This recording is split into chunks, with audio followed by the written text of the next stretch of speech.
من غير اي مقدمات كتير تعالوا مع بعض نشوف ايه اللي حصل في باشن برلين 24.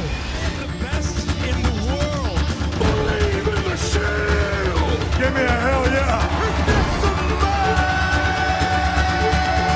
Acknowledge me. انا مش هتكلم ولا هقول حاجه ولا هتعصب ولا هتضايق ولا اي حاجه خالص، لان انا قلت كل حاجه في اللايف، فانا مش متضايق خالص، عادي جدا، انا بارد، لان اصلا اللي حصل في العرض هو اللي احنا كنا عارفين ان هو اللي هيحصل اساسا. بس انا بجد بقى عاوز افهم ايه مشكلتهم في العروض اللي بره امريكا، ايه مشكلتك في العروض اللي بره امريكا يا ابن القطع انت، ايه مشكلتك فيها؟ انا عايز افهم. ده العرض حرفيا فاضي يا جدعان، هم ايه يعني؟ مش فاهم، هم بيدفعوا لك ورق في ايه يا عم؟ ده انتوا ولاد ينعل اللي جاي يحصل. هو انت بتضحكوا عليا انا؟ يلا يا اولاد.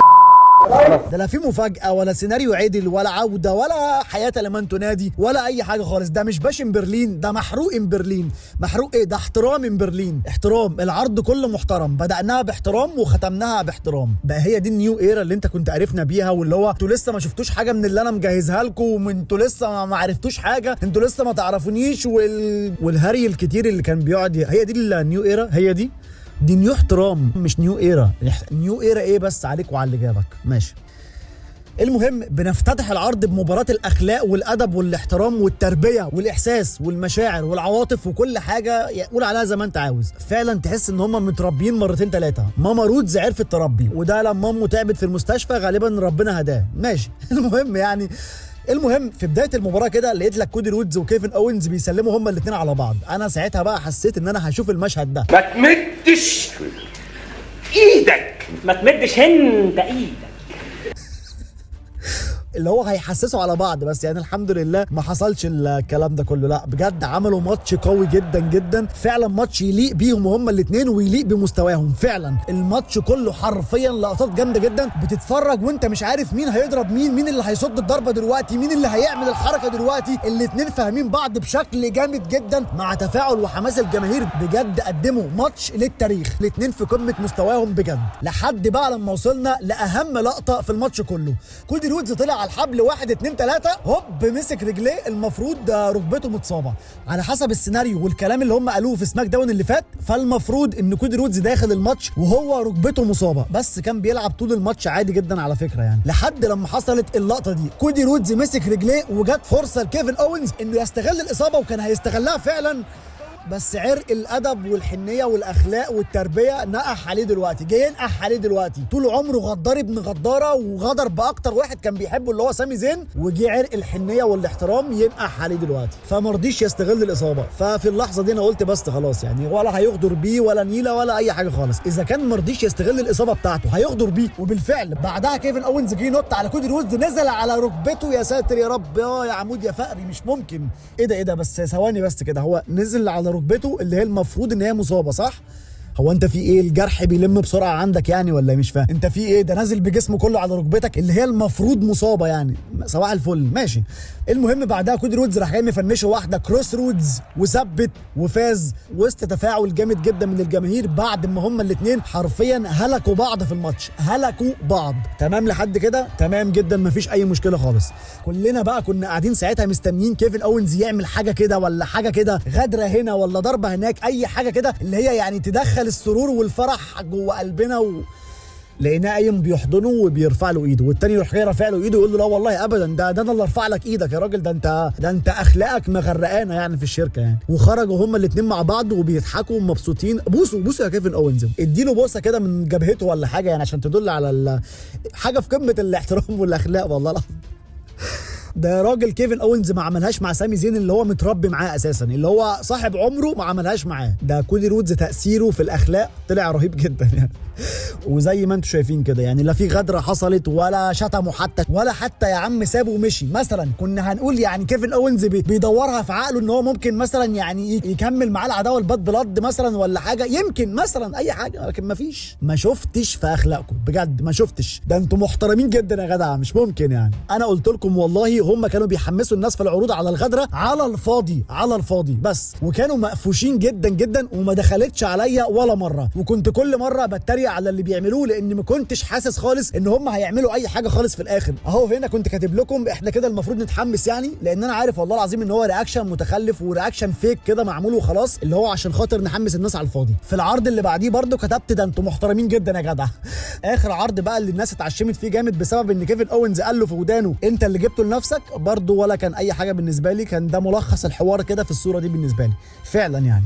وهي خلاص باينه جدا جدا، كل عداوات كودي رودز هتبقى بالشكل ده لحد لما يرجع الروك، هي دي اجمد عداوه هيدخل فيها تقريبا واللي ممكن فعلا يخسر فيها اللقب، لكن الباقي كله هيمشي بكل احترام وادب واخلاق. وبجد انا بقول ان كودي رودز مظلوم بسبب السيناريوهات اللي هو محطوط فيها، مفيش ولا عداوه عدله دخلها لحد دلوقتي من ساعه ما فاز باللقب، مفيش. اللي بيشفع لكودي رودز هو اداؤه الجامد بس على الحلبه، يعني مثلا لقطه زي دي انا كنت فاكرها بوتش غلطه يعني، لولا ان احنا عارفين ان هو مصاب في ركبته، فلولا ان احنا عارفين كده كنت هقول ان هي غلطه بسبب ان هو عملها بشكل احترافي جدا جدا. فكودي رودز بجد على وضعه في الحلبه، وده اللي يشفع له بصراحه في السيناريوهات الضايعه اللي تريبل اتش حطه فيها.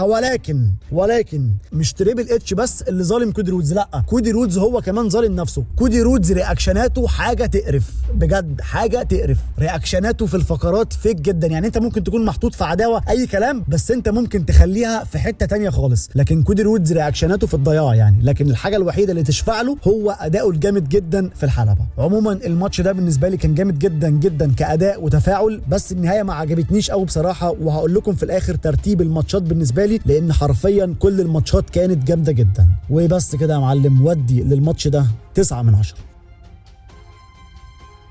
بعد كده بقى بنروح لماتش المحارب الاسكتلندي درو ماكنتاير ضد البيست ان ذا وورلد سي ام بانك. الماتش ده بقى كان اجمد بصراحه من الماتش بتاع سامر اسلام بكتير، بمراحل مفيش مقارنه فعلا يعني. دخل درو ماكنتاير ويخرب بيت الفخامه والجمدان والهيبه وكل حاجه، بجد انا مش عارف ازاي واحد زي ده بالامكانيات دي مش عارف ازاي ماشي من غير بطوله، مش عارف ازاي، انا هتجنن بجد. ناقصه ايه عشان يمسك بطوله؟ انا مش عارف. الواد بيلف حوالين نفسه على البطوله بقاله سنتين وفي الاخر ولا حياه لمن تنادي، ما اعرفش انا مش فاهم في ايه. ماشي، المهم بعد كده بيدخل سي ام بانك بس ما لحقش يكمل دخلته لان درو ماكنتاير هجم عليه ونزل دب فيه من قبل ما الماتش يبدا على طول كده. درو ماكنتاير كان بادئها بدايه غشيمه بجد فعلا يعني. المهم ان كل واحد فيهم المفروض ان هو هيلبس حزام في ايده مربوط بالتاني، وعشان يفوز لازم يلمس الاربع زوايا بتوع الحلبه ورا بعض، وحاطين كشافات كده في كل زاويه، اللي يلمس الزاويه الكشاف ينور. المهم طول الماتش ما كناش شايفين الاسوره في ايد درو ماكنتاير لحد لما لقيناه بيطلعها من الشورت بتاعه وراح جاي لابسها في ايده. تمام جدا لحد دلوقتي ما فيش اي مشكله. المهم ان درو ماكنتاير كان بادئ بدايه غشيمه جدا لدرجه انه فتح دماغ سي ام بانك ونزلت دم. فعلا درو ماكنتاير كان متغشم عليه اكتر من الماتش بتاع سامر اسلام، وكان هو اللي مسيطر عليه اغلب الوقت، وده بقى اللي خلاني اتضايق من نهايه المباراه. ليه؟ لان درو ماكنتاير مفيش حاجه همدته، لا مفيش حاجه. هو سي ام بانك قام رزعه 2 جي تي اس وراح جاي منور الكشافات، يرزع ثالث جي تي اس وينور كشاف، يرزع رابع جي تي اس وراح جاي واخد الاسوره من درو ماكنتاير ونور اخر كشاف وفاز سي ام بانك.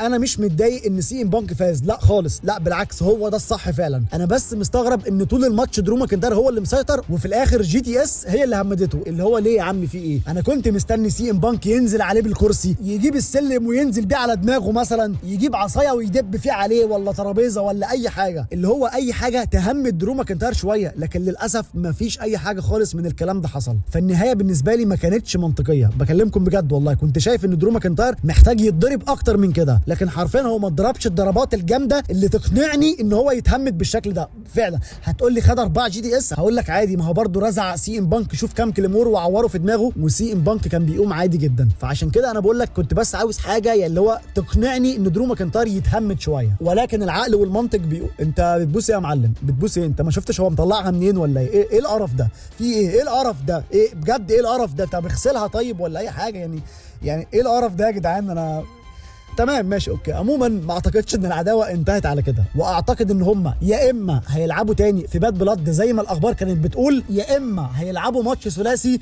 سي ام بانك ودرو ماكنتاير والرينج جنرال جونتر على الورلد هيفي ويت تشامبيونشيب في باد بلاد. يا اما كده يا اما كده. بس يعني عموما الماتش كان جامد جدا، وعجبني ان هو مختلف بانه ما فيهوش تثبيت ولا استسلام، لا كانت طريقه الفوز بتاعته اللي هي لمس الزوايا دي كانت حلوه جدا بصراحه. فعشان كده الماتش ده بالنسبه لي كان جامد ورتمه متوسط كده وحلو، واديله 8.5 من 10. بعد كده بقى بنروح لماتش الضحك والفرفشه، ديميان بريست وريا ريبلي ضد دومدوم والفنانه ليف مورجان. بس على قد ما الماتش ده كان مضحك على قد ما هو كان حلو جدا. بسم الله الرحمن الرحيم، بنبدا الماتش بالجري، جري على طول في البدايه، يعني كان عمال يجري منه يمين وشمال، ويعني احنا كنا عارفين ان ده اللي هيحصل يعني. بس عاوز اقول لكم اتاكلوا علقه هما الاثنين، يا نهار ازرق، مش ممكن اتحط عليهم حطه سودا ومنيله ب 60 نيله. وهنا دومدوم في الاخر جاي يقول لريا ريبلي تعالي في حضني، خلاص احنا يعني اللي هو ماذا لو عاد معتذرا. فده كان الرد من ريا ريبلي، مسكته ونتفت له شنبه، مسكته ونفخته. هو ده المشهد اللي انا كنت نفسي اشوفه من بدري جدا. يا ريا ريبلي كلته علقه، قسما بالله ابوه نفسه ما ادالوش العلقه دي. كلوز لاين في الثاني على خنقه هنا في الكورنر، عداله بجد والله العظيم. اتكيفت ساعتها كده، استمتعت، ارتحت نفسيا كده، لان الواد ده كان مستفزني الفتره اللي فاتت دي، ارتحت نفسيا. وعلى راي المثل الجو منعش وجميل، أنا في غاية السعادة. انا في غايه السعاده والله العظيم من الماتش ده بالذات. يعني ريا ريبلي اللي هو انت بتسيب البطيخ يلا عشان تروح للفراوله، بقى هي دي اخرتها يلا؟ البطيخ اثر معاك في حاجه؟ ده انت ليله ابوك كريم ستيريو سودا يا ساتر يا رب، لا اله الا الله ولا حول ولا قوه الا بالله. مش ممكن الواد اتاكل علقه بنت لذينه. انا ما شفتهوش ضرب ضربتين اساسا في الماتش ده بجد يعني. المهم في اخر الماتش دخل الجادجمنت داي، بس ولا حياه لمن تنادي ولا اي حاجه خالص. ديميان بريست وريا ريبلي غالبا كانوا رافعين حباتي، كانوا رافعين صيدليه كلها وداخلين الماتش هيجين على اللي موجودين في الحلبه. مسكوا الجادجمنت داي، كل واحد فيهم مسك له 2 وهاتك يدب فيهم. انا للاسف مش عارف احط اللقطات كلها عشان ريا ريبلي وليف مورجان راشقين في كل المشاهد وهم مش لابسين حاجه يعني. المهم في الاخر خلصوا على الجادجمنت داي كلهم، وريا ريبلي فنشت الفنانه القديره ليف مورجان وثبتت وفازت هي وديميان بريست بعد ما عملوا ماتش جامد جدا جدا بصراحه. واللي حصل ده كان هم اصلا في العروض معرفينا ان ده اللي هيحصل اساسا، لان كان كل عرض بتلاقي ريا ريبلي وديميان بريست بيحطوا عليهم عادي جدا وبطريقه مقنعه جدا فعلا، لان هم اجمد منهم بكتير. ما عدا فين بالور، هو بجد مظلوم اصلا مع الشله التعبانه دي. وبكده العداوه بينهم لسه مكمله، لان ما زال ديميان بريست عاوز يوصل لفين بالور، وهو ده اللي هيحصل الفتره الجايه، وهنشوفهم وش قصاد بعض في باد بلاد. ماتش برضو كان حلو جدا بصراحه، وعجبني فيه كل حاجه، بدايته ونهايته والتفاعل والسيلينج وكل حاجه، واديله 8.5 من 10. بعد كده بقى بنروح للحدث الرئيسي معانا، الفايبر راندي اورتن ضد الرينج جنرال جونتر على الورلد هيفي ويت تشامبيونشيب. المباراه بقى دي الجماهير فيها اتجننت بمعنى الكلمه. كميه تشجيع وتفاعل في المباراه دي بالذات كان رهيب. لا وبصراحه طول العرض الجماهير كانت عامله اللي عليها وزياده، وده بقى اللي ضايقني من تريبل زفت عليه وعلى اللي جابه. انت مش تريبل اتش، انت سنجل اتش يلا، انت ما حصلتش دبل اتش حتى. هو ده اللي مضايقني منه، انه ما بيقدمش للناس اللي بره امريكا مفاجآت جامده خلينا نشوف منهم ردة فعل عظيمة. للأسف ما فيش الكلام ده. المهم الماتش ده كان ماتش كلاسيكي جدا جدا، الاتنين فعلا ضربهم غشيم جامد، بس الفكره ان كان رتم المباراه بطيء شويه، فاللي هو وانت بتتفرج ممكن تبتدي تحس بالملل شويه كده في نص المباراه. لكن بشكل عام الماتش كان حلو، وراندي اورتن حاول كذا مره ان هو يخلصها بس مستحيل. ده اول دفاع لجونتر على اللقب وكمان قدام جماهيره، فصباح الفل يعني. جونتر في الاخر مسك راندي اورتن، عمل له واحده سليبر هولد ما سابوش، ما رضيش يحله. راندي اورتن يحاول يمين وشمال ان هو يفكها، مفيش. جونتر قافش في دماغه قفشه سودا ومنيله ب 60 نيله لحد لما راندي اورتن اغمى عليه، فساعتها الحكم نهى المباراه بفوز الرينج جنرال جونتر واحتفاظه بالورلد هيفي ويت تشامبيونشيب. بعدها لقينا جونتر بيمد ايده لراندي اورتن، فراندي اورتن راح جاي مسلم عليه، يعني خلاص كده مفيش لا عداوه شخصيه ولا نيله ولا في ماتش تاني في باد بلاد ولا الهوا، واحسن بصراحه عشان راندي اورتن ما يخسرش تاني يعني. وبعد كده جونتر حيا الجماهير، ولودفيك كايزر هو كمان دخل له وحيا الجماهير معاه، وانتهى الماتش والعرض كله على كده. عرض بدايته احترام ونهايته احترام. انا تعبت من الاخلاق الحميده اللي احنا عايشين فيها دي، بجد تعبت يعني. عموما جونتر كان جامد جدا ويستحق الفوز فعلا، ودي احلى حاجه في جونتر في الماتش، ان هو فعلا بيقنعك بادائه وغشوميته ان هو يقدر يفوز ويستحق فعلا ان هو يفوز. ده اللي جونتر بيقنعك بيه، ودي حاجه جامده جدا جدا انا بحبها فيه. اما بقى راندي اورتن بيكمل في سلسله هزايمه في العروض الشهريه في 2024. راندي اورتن ما فازش في ولا عرض شهري لحد دلوقتي. يا غبي يا متخلف، ده واحد مكمل معانا لسه على الاقل بتاع حوالي 5 سنين كمان، يعني اللي بيحصل فيه ده ما ينفعش، مره كده ومره كده يا متخلف. لكن كل مره خساير خساير، يعني يا جدعان ايه الهبل ده؟ انا اصلا من البدايه ما كنتش حابب ان هو يدخل قدام جونتر، لان انا عارف ان هو هيخسر في الاخر، فبجد حاجه مقرفه جدا يعني. والفكره بقى اللي مضايقاني بجد، الفكره اللي مضايقاني ان انا مش عارف راندي اورتن هيفضل كده لحد امتى؟ هل هيفضل كده لحد لما يعتزل يعني ولا ايه؟ مش فاهم. ولا هيفضل كده شويه ولما يتحول لهيل يبقى خلاص هيبقى تمام وكل حاجه؟ مش عارف بجد، في عبث بيحصل. الواد مكمل معانا مش بارت تايم يا جدعان، مره كده ومره كده. ده انت بقيت معبسات، يلا معبساتي بجد يعني. ليه مصمم تخليني ارفع شعار وي وونت ماكمان؟ ليه مصمم تخليني ارفع الشعار ده ليه؟ عموما الماتش كان حلو وفوز مستحق الجونتر، واديله 8 من 10 وبس كده يا معلم.